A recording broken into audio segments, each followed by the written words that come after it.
ఓం నమ శివాయ. హరహర మహాదేవ శంభో శంకర. ముందుగా భక్తి టీవీ ప్రేక్షకులకు అందరికీ నమస్కారం. ఇప్పుడు పరాభావన సంవత్సరం 2026 ఆగస్టు నెల అనగా శ్రావణ మాసం ఈ యొక్క గడిలో రాశి ఫలితాల గురించి ముందుగా మనం తెలుసుకోవాలి. అయితే ఇందులో ముఖ్యంగా గణిత శాస్త్రము, పంచాంగం, హస్తరేఖ అనేది ఒక్కొక్క శాస్త్రానికి విలువతో కూడుకున్న ఒక సంకల్ప బలం ఉంటుంది.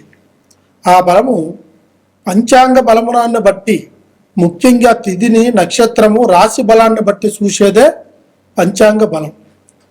అయితే ఈ రాశి బలాల్లో మొదటి రాశి మేషరాశి. ఈ మేషరాశిలో అశ్విని నక్షత్రం, భరణి నక్షత్రం 1, 2, 3 పాదాలు, కృత్తికా నక్షత్రం, ఈ 3 నక్షత్రాలు మేషరాశికి అనుగుణంగా ఉంటాయి. ఈ రాశి గల వాళ్ళల్లో ముఖ్యంగా వాళ్ళకి ధన సంకల్ప, ధైర్య సంకల్ప, అష్టైశ్వర్య అనేది కలిగి ఉండే అవకాశం 100% ఉంటుంది. అయితే ఈ రాశి గల వాళ్ళల్లో ముఖ్యంగా వీళ్ళకి అది స్త్రీలైనా కావచ్చు, పురుషులైనా కావచ్చు, ఎక్కువగా కుటుంబంలో మనశ్శాంతి ఉండదు వీళ్ళకి. గత సంవత్సరంలో జరిగిన కొన్ని ఇబ్బందులు, కొన్ని సమస్యలు, కొన్ని రకరకాలైన ఆలోచనలతో కూడుకొని ఉన్న ఈ రాశి గల వాళ్ళకి ఈ సంవత్సరంలో అనుగుణంగా అనుకున్న పనిని సాధించేంత శక్తి బలం కంపల్సరిగా ఈ రాశిలో ఉంటుంది. ఈ రాశిలో స్త్రీ పురుషులు యందు, భార్యాభర్తలు కానీ లేదా ప్రేమికులు కానీ ఒక స్త్రీని అనుకుంటే ఆ స్త్రీ మనకి అనుగుణంగా ఉండి మన మాటలోకి వచ్చి మనం చెప్పినట్టుగా ఎన్నుకునే ఒక సంకల్ప బలమే ఈ రాశిలో ఉండే అవకాశం ఉంది.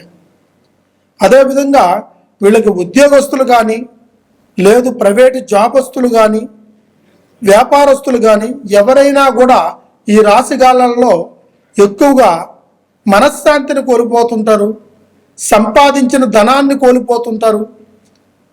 ఏ పని అనుకున్నా పని వీళ్ళకి అనుకూలంగా జరగదు.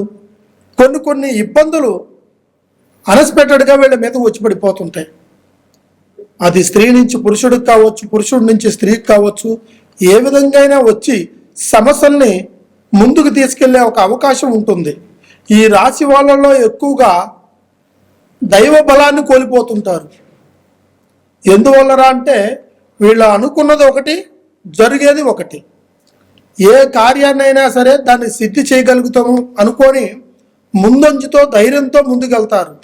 కానీ అక్కడ ఉన్న కొన్ని ఒడిదుడుకుల వల్ల, కొన్ని సమస్యల వల్ల, కొంతమంది వ్యక్తుల వల్ల వీళ్ళు కుటుంబ సమస్యలను కూడా చికాకులు పడిపోయి చేసే వృత్తిలో కూడా అధికారంలోకి ముందుకు రాకోకుండా, డబ్బు నిలకట లేకుండా, చేసే పనిలో అవమానాలు, కొన్ని సంఘటనలు, కొన్ని లేనిపోయిన ఇబ్బందులు పడుతూ ఈ సమస్యలో కొంతమంది బాధపడుతుంటారు. అదేవిధంగా వాహనం నడిపేవాళ్ళు చాలా జాగ్రత్తగా ఉండాలి. అదేవిధంగా వీళ్ళకి సొంత గృహాలు ఈ సంవత్సరంలో తీసుకునే ఒక అవకాశం ఉంటుంది. ల్యాండ్ కొన్న ఒకటే, కట్టించిన ఇల్లు కొనడం అయినా ఒకటే. ఈ రెండిట్లో ఏదైనా కూడా జరిగే అవకాశాలు ఉన్నాయి. గత సంవత్సరంతో పోల్చుకుంటే ఈ సంవత్సరంలో వీళ్ళకి ఒక్క అడుగు ముందుకేసే అవకాశాలు ఉన్నా కూడా, కానీ కొంతమంది వ్యక్తుల వల్లనే వీళ్ళకి కొన్ని సమస్యలు కూడుకొని అయ్యే పని కూడా కాకుండా పోవటానికి కొన్ని కారణాలు ఉంటాయి. అందులో అందరినీ మనం గుడ్డిగా నమ్మేస్తుంటాం. అందులో కొంతమందినే మనం ఆదర్శనంగా తీసుకోవాలి. అప్పుడే మనం అనుకున్న పని, మనం చేయాల్సిన ప్రయత్నాన్ని, మనం చేరుకునే గమ్యాన్ని చేరుకోగలుగుతాం. ఈ పంచాంగ శాస్త్రం అనేది చాలా కీలకమైన ఘట్టం. ప్రతి ఒక్కరిలోనూ పుట్టినరోజు కాడి నుంచి మనిషి జీవితం మనుగడ సాధించేంత వరకు రాశి, గడియలు, నక్షత్ర బలము, తిథి బలము, లగ్న బలము, రాహువు, కేతువు అనే ఒక సంకల్ప బలాలు కొన్ని ఉంటాయన్నమాట. అది గురుడు స్థానం నుంచి చేరుకునే అవకాశాలు కూడా వస్తాయి. కొంతమందికి రావు కేతువులు ఉన్నా కూడా వాటిని శాంతి చేసుకొని గురుస్థానంలోకి రావచ్చు. కానీ అదేవిధంగా దీనికి యమగండము, రావు కాలము అనే ఒక తిథులు గడియలు ఉంటాయి.